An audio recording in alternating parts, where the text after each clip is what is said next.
جامع ترمذی میں حدیث ہے جو شخص بھی یونس علیہ السلام کی دعا کے ساتھ اللہ کی طرف متوجہ ہوا اللہ تعالیٰ اسے محروم نہیں لوٹائے گا. لا الہ الا انت سبحانک انی من الظالمین. اور قرآن میں بھی ہے کذالک ننجی المؤمنین, ہم مومنین کو بھی نجات دیں گے جس طرح یونس کو دی تھی اس دعا کی برکت. میرا تو کلپ ہے مصیبت اور پریشانی سے بچاؤ کے 3 وظائف, اس میں سے ایک وظیفہ یہ ہے, دوسرا حسبنا اللہ و نعم الوکیل, تیسرا یا حی یا قیوم برحمتک. صبح و شام کے اذکار جو ہیں وہ اگر فرض نماز سے پہلے کر لیے جائیں تو فجر کا وقت داخل ہونے کے بعد صبح کے اذکار کر سکتے ہیں آپ, ٹھیک ہے جی, ختم سحری کے فوراً بعد چاہے فجر پڑی ہو, کیوں وہ صبح کے اذکار ہیں. ٹھیک. اور شام کے اذکار, چونکہ شام کے اذکار ہیں, آپ غروب آفتاب سے پہلے کر لیں, سب سے افضل وقت وہ ہے, ورنہ آپ مغرب کے بعد کر لیں. افضل وقت یہ ہے کہ مغرب سے پہلے کریں. شام کے اذکار ہیں وہ رات کے نہیں ہیں, مغرب میں تو رات شروع ہو جاتی ہے. فی النار اعوذ باللہ السمیع العلیم من الشیطان الرجیم من ہمزہ ونفخہ ونفثہ بسم اللہ الرحمن الرحیم رب اشرح لی صدری ویسر لی امری واحلل عقدۃ من لسانی یفقہوا قولی. بسم اللہ الرحمن الرحیم ان اللہ وملائکتہ یصلون علی النبی یا ایہا الذین آمنوا صلوا علیہ وسلموا تسلیما. اللہم صل علی محمد وعلی آل محمد کما صلیت علی ابراہیم وعلی آل ابراہیم انک حمید مجید. اللہم بارک علی محمد وعلی آل محمد کما بارکت علی ابراہیم وعلی آل ابراہیم انک حمید مجید. اللہم ربنا آتنا فی الدنیا حسنہ وفی الآخرۃ حسنۃ وقنا عذاب النار. ربنا آتنا من لدنک رحمہ وہیئ لنا من امرنا رشدا. لا الہ الا انت سبحانک انی کنت من الظالمین. حسبنا اللہ ونعم الوکیل. یا حی یا قیوم برحمتک استغیث ولا حول ولا قوة الا باللہ العلی العظیم. آمین. الحمدللہ آج 15 جون 2025 کو سنڈے کے دن ہماری یہ قرآن کلاس نمبر 219 نمبر کی اسٹوڈیو ریکارڈنگ ہونے جا رہی ہے. آج انشاءاللہ تعالی ہم سورۃ الانبیاء سورت نمبر 21 سے سٹارٹ کریں گے. آج پارہ نمبر 17 کا بھی آغاز ہو رہا ہے اور پہلی سورت الانبیاء ہے. قرآن حکیم میں اس کا نمبر 21 ہے اور یہ مکی صورتوں میں سے ایک صورت ہے. اور مکی صورتوں کا جو اسلوب ہے وہ عقیدہ توحید سے متعلق ہے, فکر آخرت سے متعلق ہے. اس میں بھی اسپیسیفکلی آخرت میں اللہ تعالیٰ جو انسانوں کو اٹھائے گا اس کے حوالے سے ڈسکشن ہے, اور مختلف انبیاء کرام علیہ السلام سے متعلق جو ان کو مختلف قوموں میں بھیجا گیا, ان کے جو حالات و واقعات مختلف جگہ قرآن پاک میں رپورٹ ہوئے, کمبائنڈ فارم میں آپ کو یہاں پر ملیں گے. اسی نسبت سے اس کا نام سورۃ الانبیاء ہے. اس میں حضرت ابراہیم علیہ السلام کا ذکر خیر بھی ملے گا, عیسیٰ علیہ السلام کا, سیدہ مریم کا اور باقی انبیاء کرام کا. بعض کا نام آیا ہے, بعض کا تھوڑا تفصیلی ذکر آیا ہے, اور کنکلوژن اس کی اللہ کے محبوب صلی اللہ علیہ وآلہ وسلم کو جو اللہ تعالیٰ نے ٹائٹل دیا وما ارسلناک الا رحمۃ للعالمین, اس پہ جا کر یہ سورت کنکلوڈ ہوگی. انبیاء کرام علیہ السلام سے متعلق عقیدہ کیا ہونا چاہیے اور انبیاء کرام کا اپنا کیا عقیدہ ہوتا تھا, یہ دونوں چیزیں اس سورت کے اندر بیان ہوگی. عام آدمی جس نے قرآن کبھی ترجمے سے نہیں پڑھا, اس سے اگر پوچھا جائے کہ سورۃ الانبیاء میں کیا ہوگا, تو عموماً جو آپ کو ان پڑھ جاہل قسم کے لوگ علماء میں سے بھی اور واعظین میں سے بھی, وہ آپ کو یہی کہتے سنائی دیں گے کہ جی اس میں انبیاء کرام کی خوبصورتی کا بیان ہوگا, ان کی آنکھیں کیسی تھیں, ان کے بالوں کا رنگ کیسا تھا. وہ اس قسم کی باتیں بیان کرتے ہیں اور ممبروں سے کرتے ہیں. سورۃ الانبیاء سے بہتر اور کوئی صورت نہیں ہے بات بتانے کے لیے کہ انبیاء سے متعلق آپ کا کیا عقیدہ ہونا چاہیے اور انبیاء کا عقیدہ توحید اپنا کیا تھا. یہ دونوں باتیں اس میں بیان ہوئی ہیں. اور ہمارے سب کانٹیننٹ میں جو دین تصوف نے عقائد کی خرابی پروپیگیٹ کر دی ہے, اس کی جڑ کاٹنے کے لیے ایک صورت کافی ہے. چھوٹی سی صورت ہے اور عقیدہ توحید کو بھی واضح کرے گی, انبیاء کرام علیہ السلام کے اپنے سٹیٹس کو بھی واضح کرے گی کہ انبیاء کے بارے میں آپ نے کیا عقیدہ رکھنا ہے، ان کو منی گاڈ نہیں بنانا، اور انبیاء کرام ہر مشکل، ہر پریشانی میں اپنے رب کی طرف رجوع لاتے تھے. اس کا ذکر بھی آپ کو اس میں ملے گا. یہ ڈومیننٹ چیز ہے سورۃ الانبیاء کے حوالے سے. سٹارٹ ہی میں آپ کو نبی اسلام کا جو ذکر خیر ہے، آپ کی جو دعوت توحید ہے، اس کے مقابلے پر مشرکین عرب نے جو آپ کو رسپانس کیا اور جو آپ کے لیے غلط زبان استعمال کی، آپ علیہ السلام کو جو تانے دیے، اور اس پر جو اللہ تعالیٰ کا جواب ہے، شروع کی چند آیات میں ہی آپ کو عقیدہ کلیئر ہو جائے گا. اس عقیدے کا کوئی لینا دینا نہیں ہے دین تصوف میں پھیلائے گئے عقیدوں سے، جن میں پیغمبر منی گاڈ ہوتا ہے، کوئی بزرگ بابا جو ہے وہ منی رسول ہوتا ہے، اور ان کے علماء جو ہیں وہ منی صحابی ہوتے ہیں. یعنی اس طرح ان کو ٹائٹل دیے ہوتے ہیں انہوں نے، اور ایسے مرتبے دیے ہوتے ہیں. یہ سٹارٹ ہی میں آپ کو بالکل کلیئر ہو جائے گا. اعوذ باللہ من الشیطان الرجیم، بسم اللہ الرحمن الرحیم. اقترب للناس حسابهم، قریب آ گیا ہے لوگوں کے حساب کا وقت. وہم فی غفلۃ معرضون، لیکن ان کا حال یہ ہے کہ وہ غفلت میں منہ پھیرے ہوئے ہیں. ایبسولوٹلی اس آیت کو دیکھا جائے تو پوری انسانیت کے لیے جیسے انسان نے مرنا ہے، آخرت کی زندگی شروع ہو جانی ہے، اس کا حساب بالکل اس کے قریب ہے، لیکن انسان غفلت کی زندگی گزار رہا ہے. اور اگر آپ اسے ریلیٹیولی دیکھیں آنے والے ٹاپک کے ساتھ، تو یہ مشرکین عرب سے متعلق ہے کہ اللہ تعالیٰ نے ان کے لیے فیصلہ فرما لیا ہے کہ ان پر عذاب استیصال آئے گا، غزوہ بدر کی شکل میں، اس کے بعد غزوہ احد کی شکل میں، خندق کی شکل میں. کئی لوگوں کو اس سے پہلی توبہ کی توفیق مل جائے گی، کئی کو نہیں ملے گی. ان کے حساب کا وقت اب قریب آ چکا ہے، لیکن یہ غفلت میں منہ پھیرے ہوئے ہیں. ما یأتیہم من ذکر من ربہم محدث، ان کے رب کی طرف سے کوئی بھی نئی نصیحت نہیں آتی مگر اس حال میں الا استمعوہ وہم یلعبون، کہ وہ اسے سنتے تو ہیں مگر کھیل کود میں مگن ہوتے ہوئے، کیجول لیتے. سورۃ الفرقان میں ہے نا کہ اللہ کے نیک بندوں کی نشانی یہ ہے کہ وہ اندھے اور بہرے بن کر اللہ کی آیات پر نہیں گرتے، غور و تفکر کرتے ہیں. اللہ تعالیٰ کی طرف سے پیغام آیا، اسے سیریس لینے کی ضرورت ہے. بجائے اس کے کہ اسے سیریس لے، وہ کہتے تھے یہ اگلے لوگوں کی کہانی ہے، اور پہلے بھی ہم نے اتنی باتیں سنی، کوئی عذاب نہیں آیا. اگر یہ نبی واقعی سچا ہے اور یہ کہتا ہے کہ مرنے کے بعد زندہ کیا جائے گا، تو بڑا آسان سا ٹیسٹ ہے، ہمارے ماں باپ کو زندہ کر دے، ہمارے سامنے لے آئے، ہم اس پہ ایمان لے آئیں گے. تو بھائی اگر یہ سب کچھ ہو جائے تو پھر آپ کون سا ایمان لے کر آئے؟ ایمان کا تو مطلب ہی ہے غیب میں دیکھ کر ماننا. ان الذین یخشون ربہم بالغیب لہم مغفرۃ واجر کبیر، جو اپنے رب سے بغیر دیکھے ڈرتے ہیں ان کے لیے مغفرت اور بڑا اجر ہے. دیکھ کر تو سب نے مان لینا ہے. تو اللہ تعالیٰ فرما رہا ہے ان کے پاس کوئی بھی نصیحت آتی ہے، قرآن کی کوئی بھی صورت نازل ہوتی ہے، آیات نازل ہوتی ہیں، تو وہ اسے کیجول لیتے ہیں، اس حال میں سنتے ہیں کہ وہ کھیل میں مگن ہے. آج مسلمانوں کا بھی یہی حال ہے. مسلمان تو خیر اس سے بھی پیچھے چلے گئے، وہ کم از کم سن لیتے تھے، یہ تو سننے سے بھی قاصر ہے. عربی آتی نہیں ہے، ترجمہ سنتے نہیں ہیں. لاہیۃ قلوبہم، ان کے دل غافل ہو چکے ہیں. وَأَسَرُّ النَّجْوَى، اور یہ آپس میں سرگوشیاں کرتے ہیں. الذین ظلموا، جو کہ ظالم لوگ ہیں، اور کہتے کیا ہیں؟ هل هذا الا بشر مثلکم، یہ تو نہیں مگر تمہارے جیسا ہی ایک انسان. یعنی نبی اسلام کے بارے میں وہ کہتے ہیں یہ تمہارے جیسے ہی ایک انسان ہے، اس نے جو دعوی پیغمبری کیا ہے اس میں اور ہم میں کوئی فرق نہیں. نعوذ باللہ. افتأتون السحر وانتم تبصرون، کیا تم پیروی کرو گے اس جادو کی جس کو تم اپنی آنکھوں سے دیکھ رہے ہو کہ یہ جادو کر رہا ہے، اس میں کوئی حقیقت نہیں ہے، تو آنکھوں سے دیکھنے کے باوجود تم اس سحر کی پیروی کرنا شروع کر دو گے. وَلِعَوْذُ بِاللَّهِ تَعَالَى. یہ نبی اسلام کے لیے وہ غلط کلمات استعمال کرتے تھے. اس کے بعد بھی کافی ساری چیزیں آئیں گی، لیکن اس میں غور طرف بات یہ ہے کہ ان کی بات سچ ہے لیکن اس کا اینگل انہوں نے غلط دیا ہوا ہے. یہ بات تو سچ ہے کہ نبی اسلام بھی انسان ہی تھے. سورہ بنی اسرائیل میں آیا کہ اگر زمین پر فرشتے آباد ہوتے تو ہم فرشتوں میں سے پیغمبر بھیجتے. اب چونکہ انسان آباد ہیں تو انسانوں میں سے پیغمبر آئے گا. بات سچ ہے، لیکن بظاہر تو یہ ہماری طرح کے انسان ہیں، اس میں کوئی شک نہیں ہے.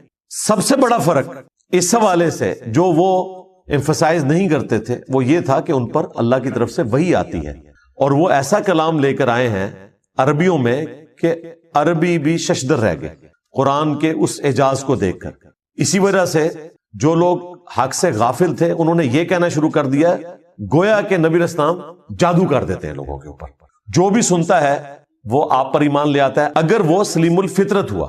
اگر بےایمانی پہ اترا ہوا ہے تو اس کے لیے قرآن میں کوئی ہدایت نہیں. سیدھی سی بات ہے, قرآن میں ہدایت اس کے لیے جو واقعی ہدایت قبول کرنا چاہے. صحیح مسلم میں جو دماد نامی ایک عامل کا ذکر ملتا ہے, اردو میں ہم زماد کہتے ہیں, عربی میں دماد ضاد کے ساتھ. وہ جھاڑ پھونک کا کام کرتا تھا. صحیح مسلم شریف میں آتا ہے کہ وہ جب مکے میں آیا تو کچھ لوگوں نے اس سے کہا کہ اس طرح ہمارے ایک بڑے ڈائنامک انسان تھے, بڑی اچھی پرسنالٹی محمد صلی اللہ علیہ وآلہ وسلم کی, اور کچھ عرصے سے انہوں نے یہ باتیں کرنا شروع کر دی ہیں. ہمیں لگتا ہے کہ وہ غار ہرا میں جو گئے تھے وہاں پر ان کے اوپر کوئی آسیب کا سایہ ہو گیا, تو تم علاج کرنا جانتے ہو تو تم ان کا علاج کرو. کوئی جادو ہو گیا ان کے اوپر یا آسیب آ گیا. صحیح مسلم کے الفاظ ہیں کہ وہ نبی علیہ السلام کے پاس آیا تو اس نے کہا کہ اے محمد اگر آپ چاہیں تو میں آپ کا علاج کر سکتا ہوں. آپ بتائیں کہ آپ کیا دعوت رکھتے ہیں, میں آپ کی بات سننا چاہتا ہوں تاکہ میں جج کروں. تو نبی علیہ السلام نے ابھی قرآن تلاوت نہیں کیا, آپ نے صرف خطبے کے سٹارٹ کے الفاظ اس کے سامنے تلاوت کیے. ان الحمد للہ نحمده ونستعینه ونستغفره ونعوذ باللہ من شرور انفسنا ومن سیئات اعمالنا. یہ خطبہ جو میں سٹارٹ میں پڑھتا ہوں. اس نے کہا کہ ایک دفعہ مجھے دوبارہ سنائیں. دوبارہ سنا تو اس نے کہا میں گواہی دیتا ہوں کہ آپ اللہ کے رسول ہیں. یہ کلام ایسا کلام ہے ہی نہیں ہے. ابھی قرآن نہیں پڑھا تھا, صرف خطبے کے الفاظ. اور ظاہر اس میں تو دعوت تھی نا, آپ نے گاڈ اورینٹڈ ہونا ہے. ساحروں کی گفتگو اس قسم کی تو نہیں ہوتی, شاعروں کی گفتگو اس قسم کی تو نہیں ہوتی. وہ تو خوابوں کی دنیا میں رہتے ہیں, وہ تو عشق مجازی کا شکار ہوئے رہتے ہیں. یہ تو گاڈ اورینٹڈ چیز, اور وہ بھی اتنی پروفیشن کے ساتھ, وہ ایمان لے آیا. اب اس فیلڈ کے ایکسپرٹ نے اسلام قبول کر لیا. ہونا تو چاہیے تھا جن لوگوں نے بھیجا تھا وہ سارے بھی مسلمان ہوتے, کیونکہ جس بندے کے اوپر ان کا تکیہ تھا وہ ایمان لے آیا. لیکن وہی ہوا جس طرح جادوگر ایمان لے آئے, فرعون نہیں ایمان لے کر آیا. حالانکہ فرعون کو ایمان لانا چاہیے تھا کہ اس کے اپنے جادوگر مان گئے کہ یہ جادو نہیں ہے. یہاں پر بھی کافروں کو مان لینا چاہیے تھا کہ زماد نے جب یہ بات کہہ دی تو پھر یقیناً نبی علیہ السلام ایک غیر معمولی انسان ہے. لیکن چونکہ وہ حق قبول نہیں کرنا چاہتے تھے, اللہ تعالیٰ نے ان کو ہدایت نہیں دی, تو پھر ان کے پاس بہانہ یہ ہوتا تھا کہ یہ جادو ہے, اگلے لوگوں کی کہانیاں ہیں. اب اس کے جواب میں نبی علیہ السلام نے اللہ کے حضور عرض کی, قال ربی یعلم القول فی السماء والارض. نبی علیہ السلام نے کہا کہ میرا رب خوب جانتا ہے جو بات کہی جاتی ہے آسمان میں اور زمین میں. وہو السمیع العلیم, اور وہی سننے والا ہے, سب کچھ جاننے والا ہے. یعنی نبی علیہ السلام نے اپنے غم کی فریاد اپنے رب کے حضور رکھی اور مشرکین عرب سے کہا کہ یہ جو کچھ تم باتیں کر رہے ہو نا میرے بارے میں, میرا رب خوب جانتا ہے, اسے تو پتا ہے کہ میں اللہ کا پیغمبر ہوں, ہر چیز سے وہ واقف ہے. بل قالوا اضغاث احلام, بلکہ وہ یہ بھی کہنا شروع ہو گئے کہ یہ پریشان خواب ہیں. بل افتراہ, بلکہ یہ خود سے انہوں نے گھڑ لیا ہے. بل ہوا شاعر, نہیں بلکہ یہ شاعر ہے. خود بھی ایک بات کے اوپر قائم نہیں ہے. دیکھیں اگر کسی شخص کو یہ پتا چل گیا کہ یہ سامنے والا بندہ کیا ہے تو وہ بار بار اپنا بیان تو نہیں بدلتا. تم نے ساحر کہا, چیپٹر کلوز کرو. نہیں, تسلی نہیں ہوئی کیونکہ جھوٹ کہا ہوا تھا نا. کسی کو یہ لولی پاپ دے دیا کہ ان کو خواب آتے رہتے ہیں, وہ یہ بیان کرتے ہیں. بعض جگہ پہ آیا کہ یہ اساطیر الاولین ہے, اگلے لوگوں کی کہانیاں بیان کرتے ہیں. اچھا, بعض لوگوں کو انہوں نے کہا کہ انہوں نے اللہ پر جھوٹ باندھ دیا, اور بعض کو کہا کہ یہ شاعر ہے. اب اتنے زیادہ بیانات, جادوگر, دیوانہ, اگلے لوگوں کی کہانیاں, پریشان خواب, جھوٹ گھاڑ لیا ہے, شاعر ہیں, مجنون ہیں. یعنی یہ 7 تو میں نے انگلیوں پہ آپ کو گنوا دی گالیاں جو وہ دیا کرتے تھے اپنے نظام میں.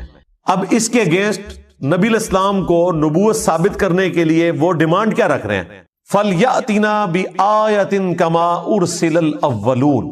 اگر واقعی یہ پیغمبر ہے نا تو یہ اس طرح کے معجزات کیوں نہیں لے کر آتا جو معجزات اگلے لوگوں کو, اگلے پیغمبروں کو دیے گئے تھے. یعنی یہ ہمیں خود ہی بتاتا ہے کہ موسیٰ علیہ السلام کے پاس عصا کا معجزہ تھا, وہ اژدہا بن جاتا تھا. عیسیٰ علیہ السلام مردوں کو زندہ کر دیتے تھے. تو اس قسم کا کوئی معجزہ یہ ہمیں بھی کر کے دکھائے, ہم مان لیں گے.